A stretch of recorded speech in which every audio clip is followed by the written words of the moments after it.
City. I am the author of the book Trauma and Transformation, a 12-step guide, as well as the author of other publications, numerous blog articles, and radio show interviews. I have been in the treatment and recovery field since 2009, and I've been working as a clinical social worker, assisting clients who are recovering from trauma-related disorders. As my career was advancing, I wondered if the ancient spiritual principles of the 12 steps of Alcoholics Anonymous can be applied to the healing of trauma. One day, I was suddenly inspired with an idea that had a firm hold on me and has not let go since.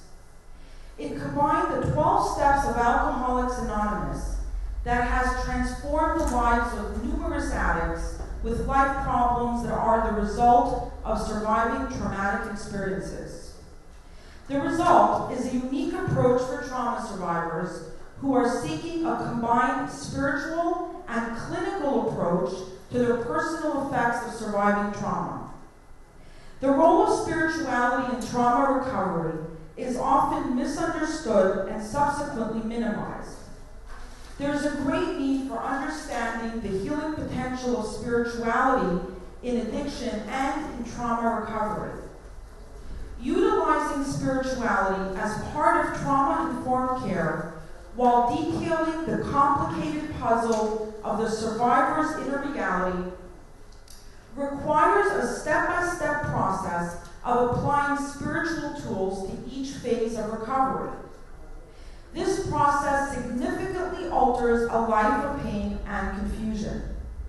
It is my pleasure to introduce to you during this presentation the 12 steps of Alcoholics Anonymous as an adjunct for trauma recovery. The 12 steps of Alcoholics Anonymous comprise a spiritual program used to treat alcoholics and other individuals with a wide range of self-destructive and addictive tendencies.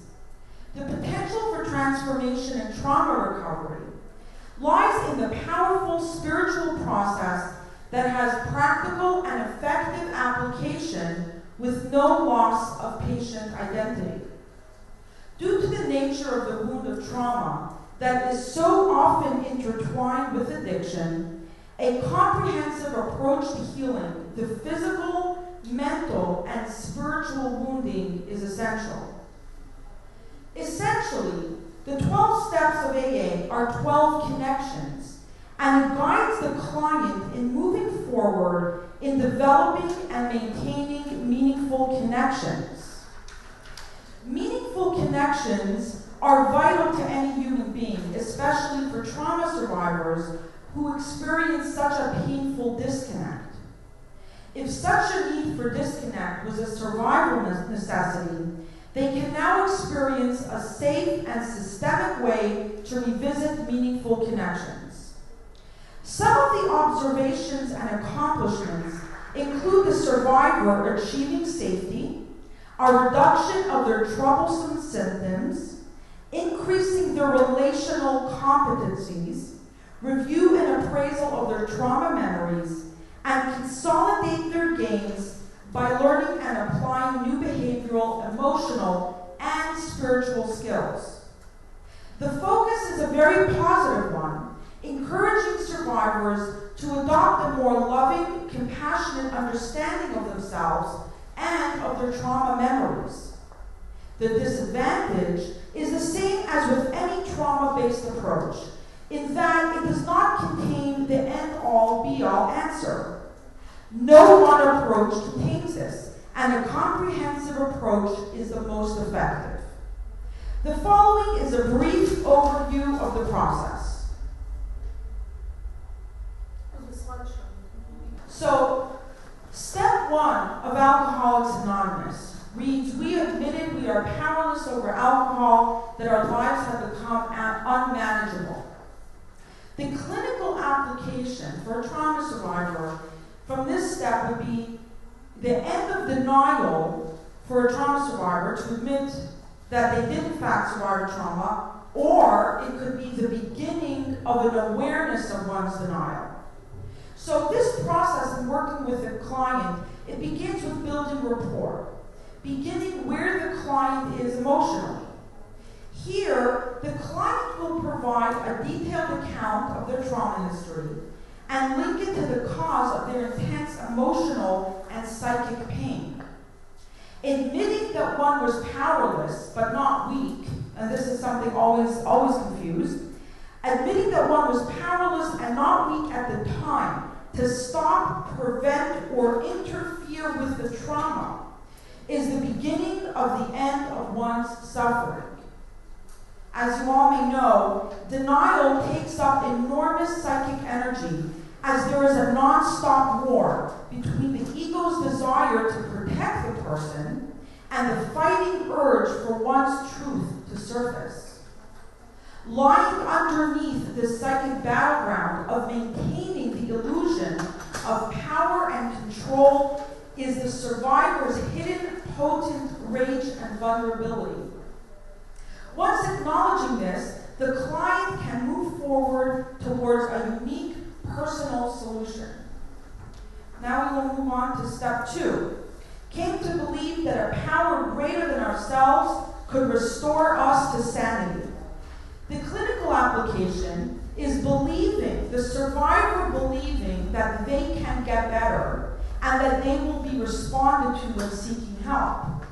The second step is about asking for help and being receptive to receiving this help. The process of step 2 includes a slow awakening that the trauma survivor is no longer alone, that they are loved and they are worthwhile of receiving help.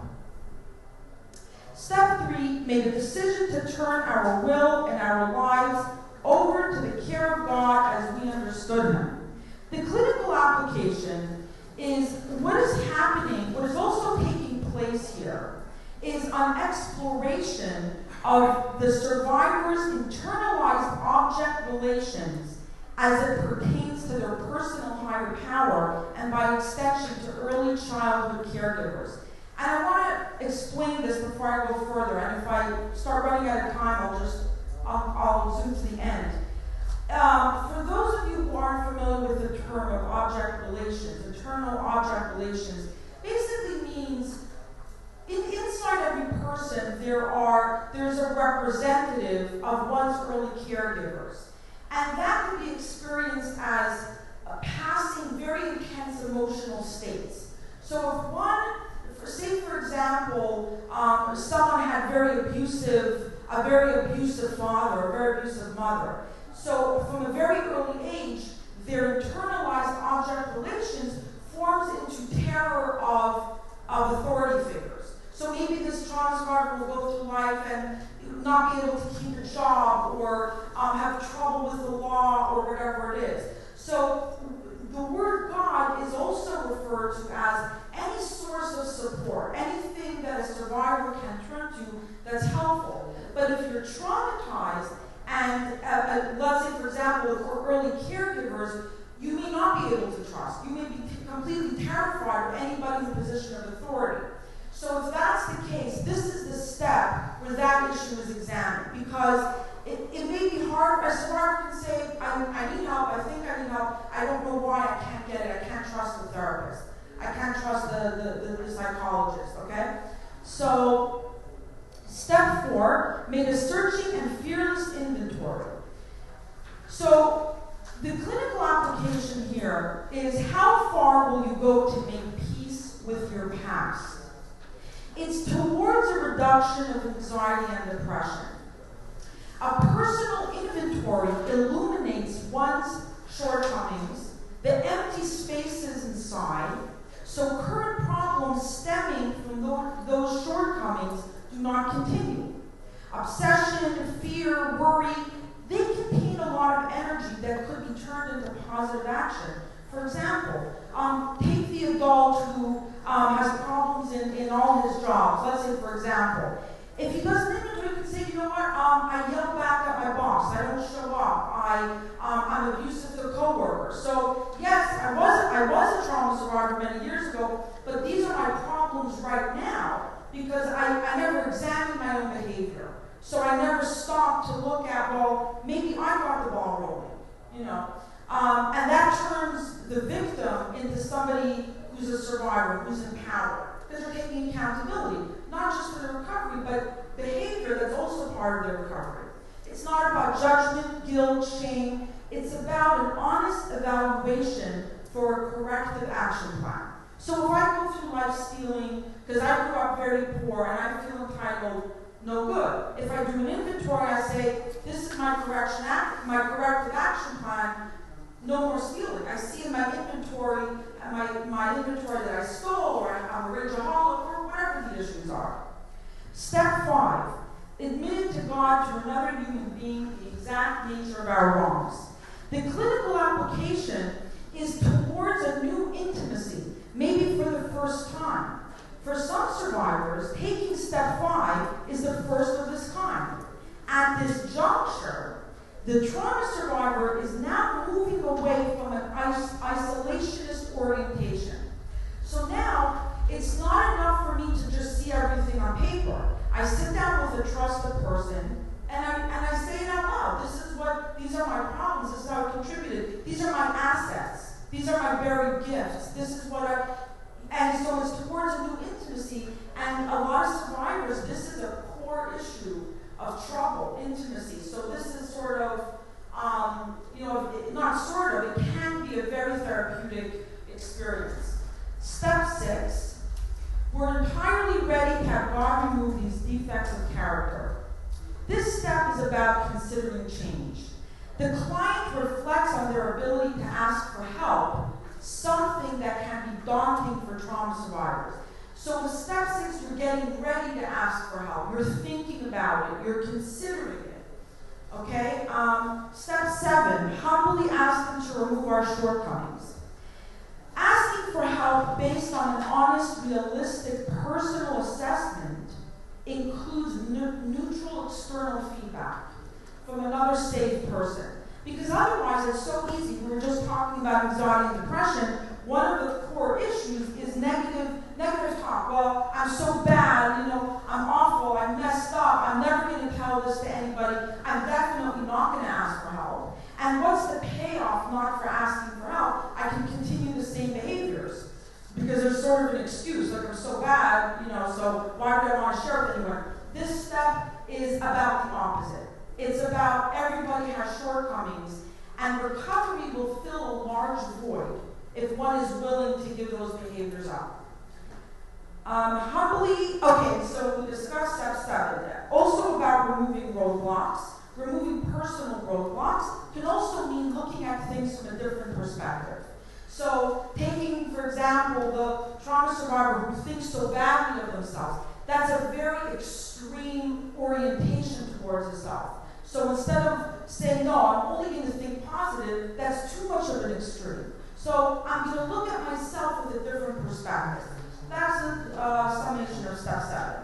Step 8, made a list of all persons we had harmed, became willing to make amends to them all. The clinical application is that empowerment through personal responsibility for choices that were harmful, examining falsely held responsibilities. A lot of times, people that grow up in an abusive household that were traumatized take over responsibility. They have excess responsibility. A lot of anxiety and guilt stems from that. So this is an opportunity to explore that as well. On the other side, if the survivor committed grievances towards other people or themselves, it creates an imbalance within themselves. And so that this imbalance is what I had just mentioned, that you go from two extremes. I'm either amazing, I'm the best in the world, or I'm completely awful. So this is the lesser of the extremes. The client is encouraged to be as specific as possible, to take a look at her own role. Moving on to step 9, make direct amends to such people wherever possible, except when to do so would injure them or others. The clinical application is, again, it's empowerment through self-accountability. We cannot undo the past. Anybody who has had a painful past, who has suffered in a way that other people cannot see their suffering, will understand the statement too well, that the past cannot be undone, and there could be a lot of despair tied into that.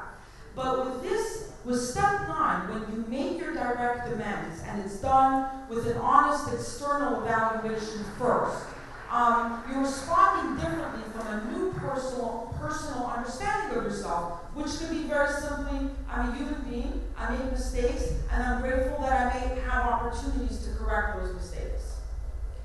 Step 10, continue to take personal inventory, and when you were wrong, promptly admit it. Step 10 is cognitive and behavioral self-supervision. So it's a daily inventory that really is about reviewing your day at the end of the day to see where you fall in line with what you have already identified in your first inventory in step 4. So say, for example, a trauma survivor, he or she identified what's the burdensome duffel bag. I have anger problems. I don't show up for people. I take over responsibility. Whatever those issues are, it's like it's a heavy duffel bag. So once you're already clear about all that, including having identified what are your gifts that are buried. Because what happens with trauma, and it depends on the severity of trauma, and what age, and if the trauma was compacted, everything gets buried. The intense feelings, your assets, your gifts, strong emotions, everything goes underground. And so very often, in order to numb the pain or to run from it, what do people do? They numb out anything to escape. Food, alcohol, sex, drugs, cigarettes, work, too much of everything, too little of everything. So by the time you reach step 10, you have that all sorted out. And you review your day. How was I today? Did I steal today? Did I explode today? Did I lie today? If you did, you admit it, you make an amends, and you move on. Rather than keeping with you unwanted attitudes and behaviors for the rest of your life.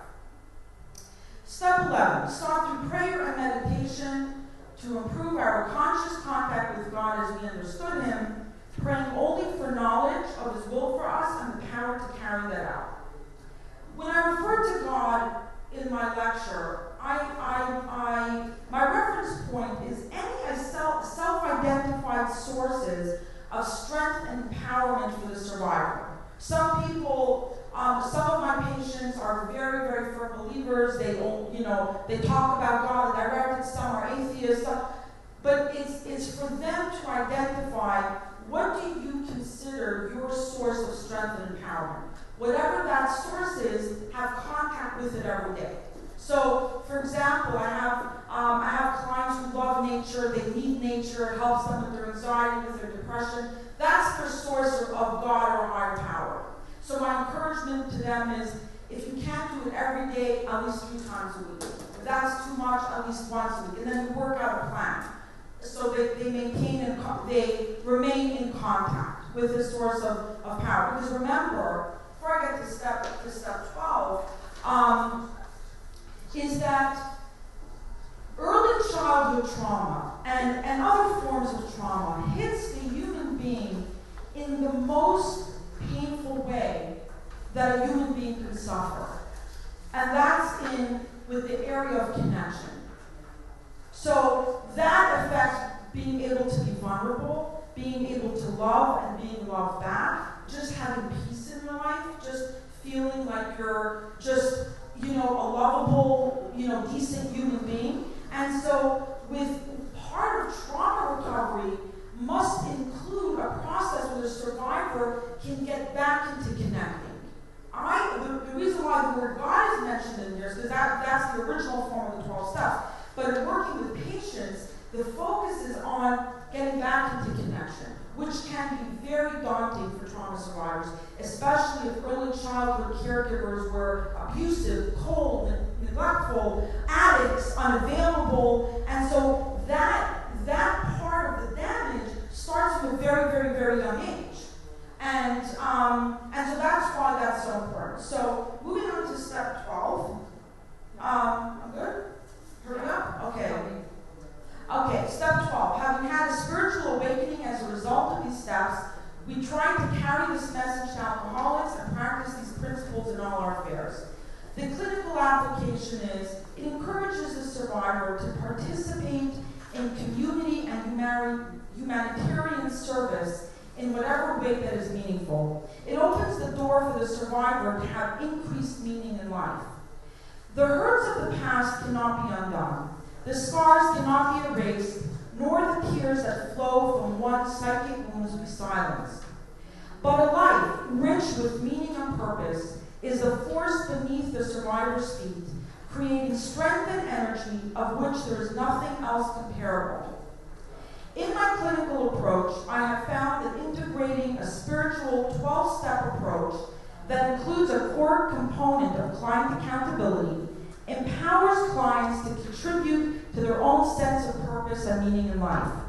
This includes making amends if necessary, which is often required if the client's depression also stems from having unresolved guilt for having harmed others.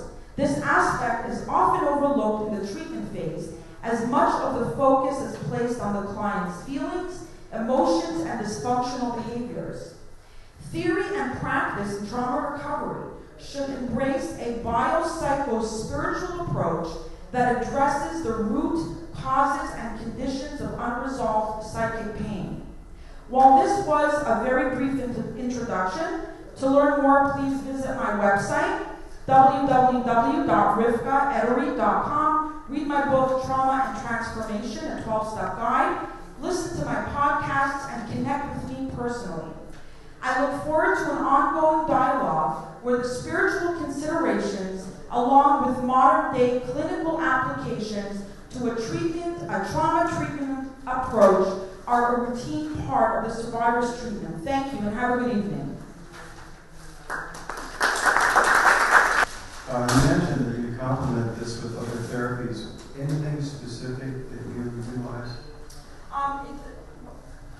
Cognitive behavioral therapy, dialectical behavioral therapy, client-centered therapy, and sometimes clients will come to me and they'll say, you know, a friend of mine, this therapist, is doing this with their friend, or I read about this, or this speaks to me.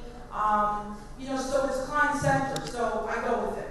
But it's mostly with trauma recovery.